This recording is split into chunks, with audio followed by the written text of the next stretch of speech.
शिव जी जब सब संभाल लेंगे। बहुकाल करिय सत्संगा, तब ही हो ही सब संशय भंगा। बहुत काल तक यदि भगवत दृढ़ विश्वास, भगवत प्रेमी, भगवत ज्ञान युक्त महात्मा का संग किया जाए तो यह विश्वास, अश्रद्धा, संशय और विपरीत भावना ये सब नष्ट हो जाएगी। बच्चा, बहुत काल सत्संग की आवश्यकता है। जब हम खूब सत्संग करेंगे तब, और नाम जप साथ में, साधन को हरि भजन है कै सत्संग सहाय। यदि नाम जप हम खूब करें और सत्संग सुनते रहे और सदाचरण करें तो हमारे अंदर का अज्ञान नष्ट हो जाएगा। प्रतिकूलता बच्चा किसे कहते हैं? प्रतिकूलता मानी हुई मन की बात है। कोई प्रतिकूलता की सत्ता है क्या? अनुकूलता प्रतिकूलता की सत्ता है क्या? ये असत वृत्तियां हैं। भगवान इन्हीं को कह रहे, मात्रा स्पर्शास्तु कौन्ते शीतोष्ण सुख दुखदा आगमा पाइनो अनित्यास। ये आने जाने वाली वृत्ति। प्रतिकूलता टिकती है क्या? जो टिकती नहीं है उसका क्या आदर करना? अनुकूलता टिकती है क्या? नहीं। और हम सत्य हैं, त्रिकाल सत्य हैं, और हमारे प्रभु सत्य हैं, त्रिकाल सत्य हैं। अनुकूलता प्रतिकूलता तो आने जाने वाली है, जैसे दिन रात, जैसे गर्मी सर्दी, जैसे मान अपमान, ऐसे अनुकूलता प्रतिकूलता। तो तास्तितिक्ष भारत, इनको सहो भगवान करे, इनको सहो। थोड़ा भय लगता है। किस बात से भय लगता है? देह भाव में हो इसलिए भय लगता है। भगवद अंश हो तुम। नैनम छिन्नन्ते शस्त्राणि नैनम धाति पावका न चैनम क्लेदेन्त्यापो न शोष्यति मारुता। अरे उठ, भगवान का बच्चा है तो कह रहा भयभीत हो रहे। अरे उठ, ऐसे निर्भय बन, कोई तुम्हें परास्त नहीं, इसका नाश होगा। परम सत्य है ये, इसको नहीं बचा सकता कोई। जब भगवान अवतार लेते हैं तो चिदानंद में देह तुम्हारी, फिर भी अंतर्धान लीला करते हैं ना, तो ये मरेगा। जब ये मरेगा तो 100 बार तो नहीं मरना, एक बार मरना है। उस दिन के लिए हम क्या चिंता करें? हम ये चिंता करते हैं कि हमारी मृत्यु व्यर्थ न जाए। अब हमारी ये मृत्यु आखिरी होनी चाहिए शरीर की। डरना क्या है? मृत्यु एक स्वप्न है। एक स्वप्न से दूसरे स्वप्न में स्वप्नांतर समझो, ये कोई सत्य विषय थोड़ी है। मृत्यु भी एक स्वप्नांतर है, कुछ नहीं मरता। पंचभूत पंचभूतों में मिल जाते हैं। अविनाशी जीवात्मा देहाभिमानी होने के कारण सूक्ष्म शरीर को साथ लेकर स्वभाव के साथ आगे विचरण करता है, दूसरा शरीर धारण करता है। कुछ मरा नहीं, कुछ मरा नहीं। हमें बताओ क्या मर गया? जल तत्व जल में, अग्नि तत्व अग्नि में, वायु वायु तत्व, पृथ्वी पृथ्वी तत्व, आकाश आकाश तत्व, और जीवात्मा ये सूक्ष्म शरीर को लेकर अंतःकरण सहित स्वभाव वो आगे चला अपने कर्मों का भोगने के लिए। कुछ नहीं मरता।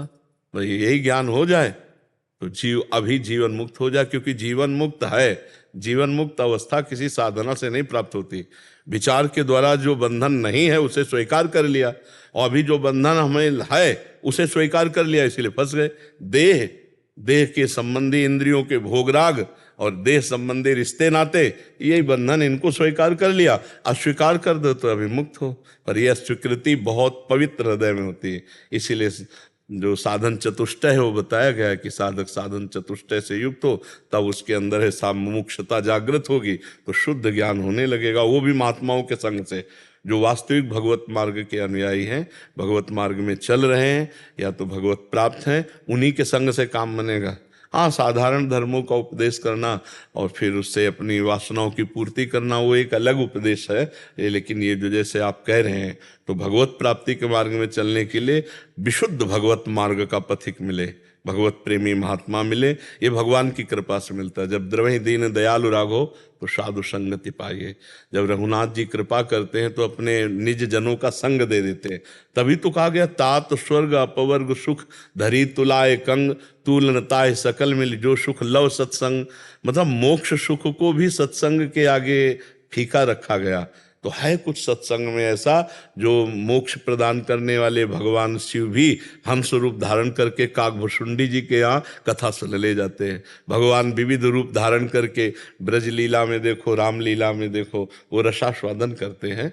तो इसलिए हमें लगता है कि सत्संग किया जाए और नाम जप किया जाए, अपने आचरण पवित्र रखे जाए, तो कोई प्रश्न नहीं करना पड़ेगा, अपने आप सब समाधान हो जाएगा। और खूब प्रश्न उत्तर हो, आचरण गलत हो, भगवत चिंतन ना हो, तो वो केवल प्रश्न ही प्रश्न। अच्छा, प्रश्न का बच्चा अंत है क्या? क्यों ऐसा? फिर क्यों भगवान ने क्यों ऐसा किया? भाई क्यों का तो समाधान नहीं है।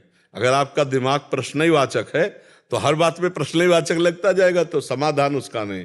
और वास्तविक समाधान पाना है तो अनन्यस चिंतयन्तो माम, भगवान ने पूरा समाधान दे दिया। अनन्यस चिंतयन्तो माम ये जनाः परिपासते तेषाम नित्याभियुक्तानाम योगक्षेमम माम। योग कहते हैं जो प्राप्त है और हमें और प्राप्त करना है, तो उसको प्राप्त कराना, अप्राप्ति की प्राप्ति कराना योग, और जो हमें प्राप्त है और उसकी रक्षा करना क्षेम। जो हमें प्राप्त है, जितना ज्ञान प्राप्त है उसकी रक्षा करना क्षेम, और जितना प्राप्त है और अभी और प्राप्त करना है वो प्राप्त कराना भगवान की जिम्मेवारी। बस आप तो केवल अनन्यस चिंतयन्तो माम, भगवान आपकी शरण में हूँ, आपके सिवा हमारा कोई नहीं, आप हमारे गुरु हो, आप हमारे माता हो, आप हमारे पिता हो, और खूब नाम जप करो, देखो ज्ञान प्रकाशित हो जाएगा। पढ़ा लिखा ज्ञान बच्चा एक अलग होता है, और एक हृदय का जो ज्ञान होता है एक अलग होता है। ठीक है। हाँ। ब्रिजेश प्रभाकर जी, राधा वल्लभ श्री हरिवंश।